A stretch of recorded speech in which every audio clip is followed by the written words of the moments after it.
হীরা পর্বত, এটা জাবালে নূর একটি পাহাড়ের নাম, যেখানে পবিত্র কোরআনুল কারীম নাজিল হয়েছে। এই জাবালে নূর সম্পর্কে কিছু কথা শুনুন। জাবালে নূর এটা পাহাড়ের নাম। এই পাহাড়ের প্রায় উচ্চতা প্রায় 600-700 ফিট উঁচু। এটা মক্কা থেকে উত্তর পূর্ব কর্নারে কচে আছে অবস্থিত। মক্কা থেকে 600 কিলোমিটার দূরে, আর খানায়ে কাবা থেকে 2 কিলোমিটার দূরে এই হীরা গুহাটা আল্লাহ তাআলা এমনভাবে বানিয়েছেন। আর রাসূল সাল্লাল্লাহু আলাইহি সাল্লাম কেন এটাকে পছন্দ করলেন? হীরা গুহাটাকে এত সুন্দর করে বানিয়েছেন আল্লাহ তাআলা। এই হীরা গুহাটা একদম বেশি উঁচুও না, যেখানে যাওয়া কষ্টকর, সাধ্যের বাহিরে, এমনও না। আবার এই গুহাটা এত কাছেও না যে সেই ইচ্ছা করলে যাইতে পারে, এমনও না। স্বাভাবিক মাঝামাঝি কোয়ালিটির একটি পাহাড় জাবালে নূর। এই পাহাড়ের মধ্যে একটি সুন্দর স্থান ছিল, যে একটা গর্ত ছিল গুহাটা, যেটা দৈর্ঘ্যতার সম্পর্কে দেখলাম আজকেই, যে দৈর্ঘ্য ছিল আপনার হলো 4 মিটার পর্যন্ত, আর প্রস্থ ছিল 1.5 মিটার পর্যন্ত, যেখানে ভালোভাবে দাঁড়ানোও যায় না। মোটামুটি ইবাদত করার জন্য সুন্দর একটি জায়গা। এবং ওই হীরা গুহার মধ্যে, জাবালে নূরের মধ্যে হীরা গুহাটাকে আল্লাহ এমন সুন্দর করে সাজিয়েছেন, রাসূলুল্লাহ সাল্লাল্লাহু আলাইহি সাল্লাম ইচ্ছা করলে ওই হীরা গুহার মধ্য থেকে খানায়ে কাবাকে স্পষ্ট দেখা যেত। যেটা বলুন সুবহানাল্লাহ। এখন দেখা যায় না কেন?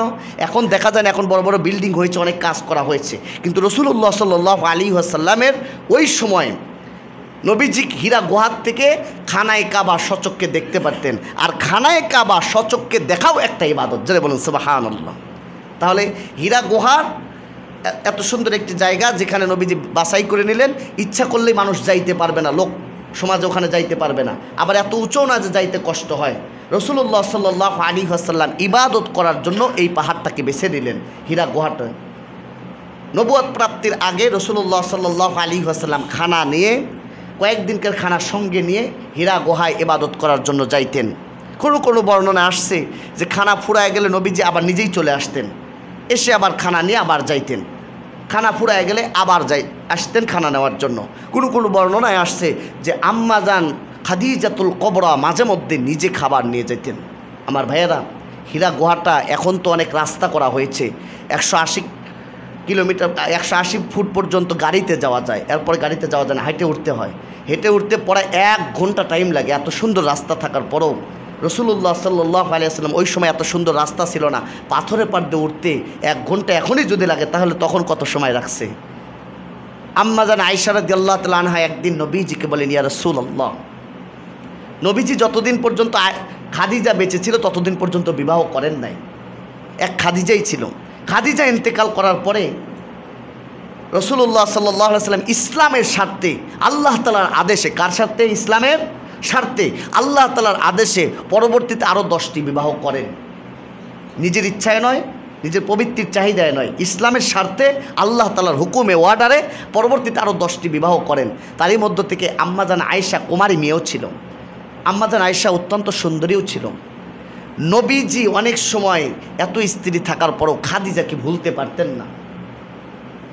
ছাগল জবাই করলেই অন্য স্ত্রীদেরকে যে পরিমাণ গোশত দিত, খাদিজার অংশ ওই পরিমাণ রেখে তার বান্ধবীদের বিলায়ে দিত। সুবহানাল্লাহ। খাদিজা চলে গিয়েছে, কিন্তু তার বান্ধবীরা যারা জীবিত ছিল তাদের সঙ্গে খুব সুন্দর আচরণ করতেন নবীজি। আম্মাজান আয়েশা বলেন, ইয়া রাসূলুল্লাহ, আম্মাজান আয়েশা বললেন যে আমার কোনো স্ত্রীর প্রতি, নবীজির কোনো স্ত্রীর প্রতি আমার ঈর্ষা হতো না।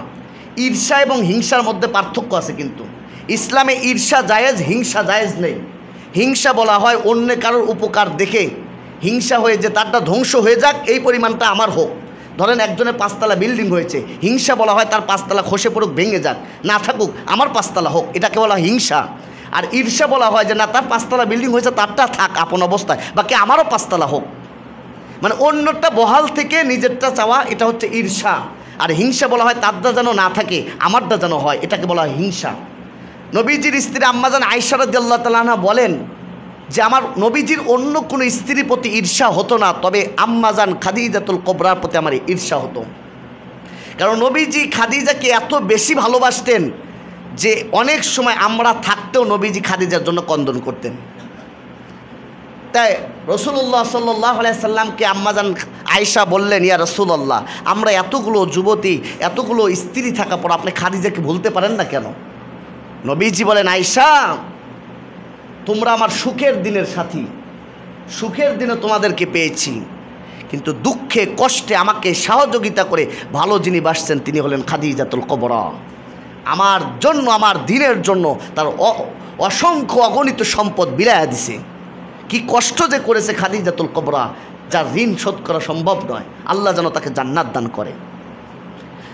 তো খাদিজাতুল কুবরা বৃদ্ধ মানুষ, নবীজির বয়স 40-এর কাছাকাছি, তার মানে খাদিজার বয়স তখন 55 বছর। আর নবীজির বয়স যখন 25 বছর, খাদিজার বয়স তখন 40 বছর, বিবাহ হয়েছিল। 25 বছরের পর নবীজির 40-এর কাছাকাছি, মানে 40 বছর, ওই সময় খাদিজার বয়স 55 বছর। 55 বছর বয়সে একজন বৃদ্ধ মহিলা ওই 1 ঘন্টা পর্যন্ত 600-700 ফিট উঁচুতে মাঝে মধ্যেই নবীজির খাবার নিয়ে যেতেন। কি কষ্ট করতেন, কি কষ্ট করেছেন। এবং ইসলামের জন্য এই ইতিহাসগুলো বললেই বুঝতে পারবেন যে খাদিজার অবদান কত আছে। তো রাসূল সাল্লাল্লাহু আলাইহি ওয়াসাল্লাম তিনি ওইখানে ইবাদত করতেছিলেন। খাবার মাঝে মধ্যে নিজেই কয়েকদিনের জন্য নিয়ে আসতেন, মাঝে মধ্যে খাদিজাতুল কুবরা তিনি খাবার নিয়ে আসে নবীজিকে খাওয়াইতেন। নবীজি এইভাবে ইবাদত করতে থাকে, করতে করতে করতে করতে এখন কথা হলো কোনভাবে নবীজি ইবাদত করেন। এখনও তো দিন ইসলাম আসে নাই। এর মধ্যে 1 নম্বর কথা হলো যে রাসূল সাল্লাল্লাহু আলাইহি ওয়াসাল্লাম ইব্রাহিম নবীর ধর্ম অনুযায়ী ইবাদত করেছে, যারা বলেন সুবহানাল্লাহ। 2 নম্বর কথা হলো যে না, রাসূলুল্লাহ সাল্লাল্লাহু আলাইহি ওয়াসাল্লাম নবী না হলেও কাশফের মাধ্যমে আল্লাহ তাআলা ইবাদত শিখিয়ে দিয়েছিলেন। সেই নিয়মে নবীজি জিকির করতেন, আল্লাহর কাছে ধ্যানমগ্ন থাকতেন।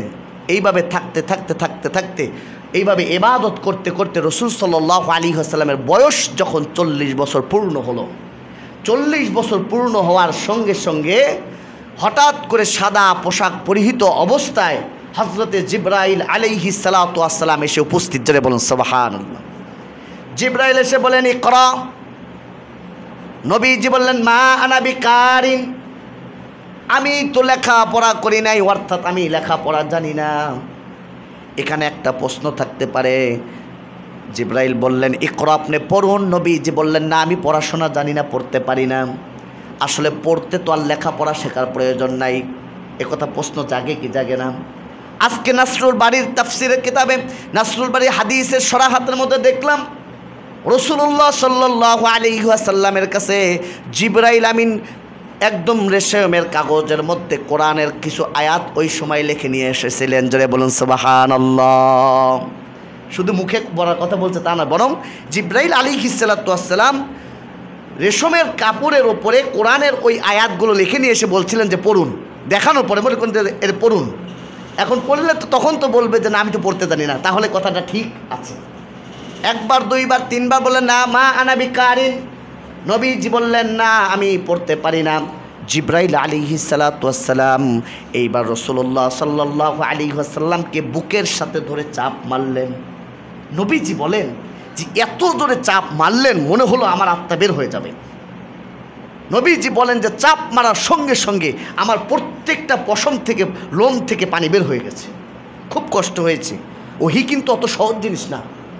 আপনার ওহী নাজিল হয়েছে 7টি পদ্ধতিতে। তো ওহী যখন নাজিল হয়েছে, এই ওহী নাজিল হওয়ার সময় নবীজির শীতের দিনে, শীতের কনকনা শীতের দিনে, তীব্র শীতের মধ্যেও নবীজির শরীর থেকে ঘাম বের হয়ে যেত।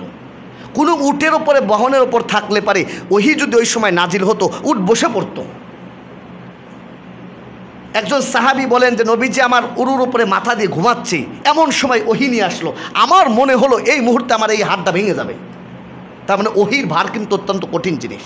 তো রাসূল সাল্লাল্লাহু আলাইহি ওয়াসাল্লামকে বুকের সাথে চাপ দিলেন। রাসূলুল্লাহ সাল্লাল্লাহু আলাইহি ওয়াসাল্লাম আতঙ্কিত হয়ে গেল আর বললেন যে এত কষ্ট আমার হচ্ছিল যে মনে হচ্ছে আমার জীবনটা এখন বের হয়ে যাবে। 3 বার চাপ দেওয়ার পরে যখন বললেন ইকরা বিসমি রাব্বিকাল্লাযী খালাক, খলাকাল ইনসানা মিন আলাক, ইকরা রাব্বুকাল আকরাম আল্লাযী আল্লামা বিল কলাম, আল্লামাল ইনসানা মা লাম ইয়ালাম। এই 5টি আয়াত নাজিল হয়েছে। যেমন সুবহানাল্লাহ। সূরা আলাকের এই 5টি আয়াত নবীজিকে যখন বললেন, রাসূলুল্লাহ সাল্লাল্লাহু আলাইহি সাল্লাম তখন এই 5টি আয়াত পড়তে পারলেন। যেমন সুবহানাল্লাহ। এই 5টি আয়াত শিক্ষা দিয়ে জিবরাইল আলাইহিস সালাতু ওয়াস সালাম চলে গেলেন। কিন্তু সর্বপ্রথম নবীজির কাছে এই অবস্থা, নবীজি থরথর করে কাঁপতেছেন। কোনো মতে হীরা গুহার থেকে নেমে আতঙ্কিত হয়ে খাদিজাতুল কুবরার কাছে চলে এসে বলছে জাম্মিলুনি জাম্মিলুনি জাম্মিলুনি, আমাকে চাদর দ্বারা আবৃত্তি করো, আমাকে চাদর দ্বারা আবৃত্তি করো। খাদিজাতুল কুবরা বললেন, আপনি ঘাবড়াচ্ছেন কেন? তখন নবীজিকে চাদর দ্বারা আবৃত্তি করে বললেন যে আপনার কি হয়েছে। নবীজি সকল ঘটনা খুলে বললেন যে এরকমভাবে ফেরেশতা এসে আমাকে এই কথা বলেছে, আমাকে বুকে চাপ দিয়েছে। আতঙ্কে থরথর করে নবীজি কাঁপতেছে। খাদিজাতুল কুবরা দেখেন, বয়স্ক অনেক সময় স্বামীর সাথে মেয়েদের বিয়ে দিতে চায় না, বয়স্ক স্ত্রীদেরকেও বিয়ে দিতে চায় না। আসলে বয়সটা ফেক না, যদি মিল থাকে। বয়সীদের অনেক জ্ঞান আল্লাহ অতিরিক্ত দিয়ে থাকেন। দেখেন খাদিজাতুল কুবরা কেমন জ্ঞান দিয়েছেন, আপনি ভয় পায়েন না। কত দামি কথা, আপনি ভয় পাচ্ছেন কেন? আপনি তো আত্মীয়তা সম্পর্ক বিচ্ছিন্ন করেন না, আপনি আত্মীয়দেরকে খুব আপ্যায়ন করেন, আপনি ইয়েতিমদের ভালোবাসেন, মাল রক্ষা করেন, সত্য কথা বলেন, আপনি সবারকে ঋণ, অন্যের ঋণ নিজের মাথায় চাপিয়ে দেন। আপনাকে আল্লাহ খারাপ করবেন না, আপনি ভালো থাকেন, আপনি সুস্থ হবেন ইনশাল্লাহ। স্ত্রীর পক্ষ থেকে যদি এরকম সাহস পাওয়া যায়, ওই স্বামীর মনটা অটোমেটিক পাল্টে যাবে না? আলহামদুলিল্লাহ। সঙ্গে সঙ্গে তখন নবীজি একটু সুস্থ হলো।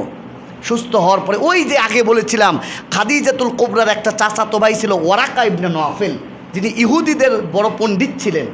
তখন নবীজিকে নিয়ে খাদিজাতুল কুবরা রাদিয়াল্লাহু তাআলা আনহু ওয়ারাকা ইবনে নওফেলের কাছে গেলেন। ওয়ারাকা ইবনে নওফেলের কাছে গিয়ে বললেন, এই যে তোমার ভাতিজার এই অবস্থা। এখন কথা বলতে পারেন যে ওয়ারাকা ইবনে নওফেলের ভাই হয়, নবীজির আবার ভাতিজা হয় কীভাবে? খাদিজার চাচাতো ভাই ছিল, কিন্তু দূর সম্পর্কে নবীজির আবার চাচাতো ভাতিজা ছিল, চাচা ছিল। এই জন্য বললেন আপনার ভাতিজার এই অবস্থা। সমস্ত কথাগুলো বললেন।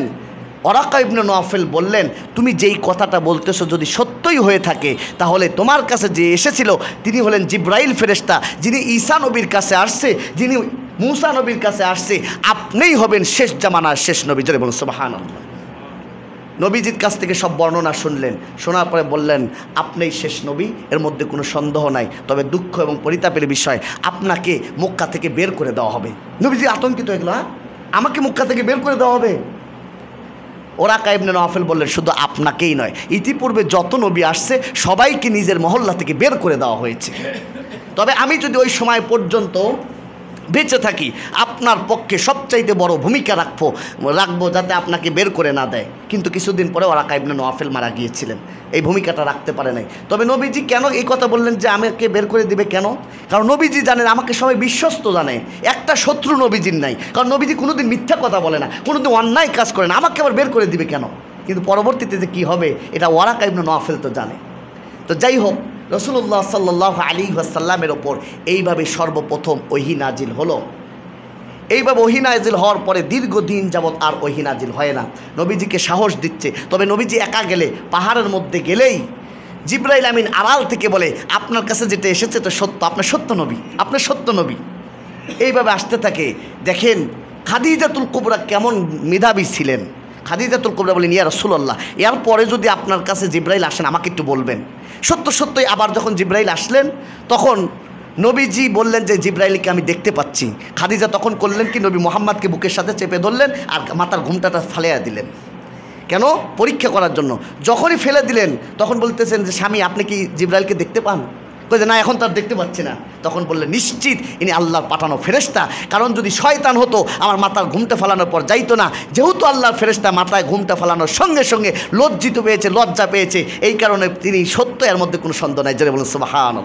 খাদিজাতুল কুবরা কেমন মেধাবী ছিলেন, নবীজিকে সান্ত্বনা দিচ্ছিলেন, নবীজির মন আস্তে আস্তে বড় হচ্ছিল। তো যাই হোক, পরবর্তীতে কী অবস্থা হয় আমরা সামনে আলোচনা করব।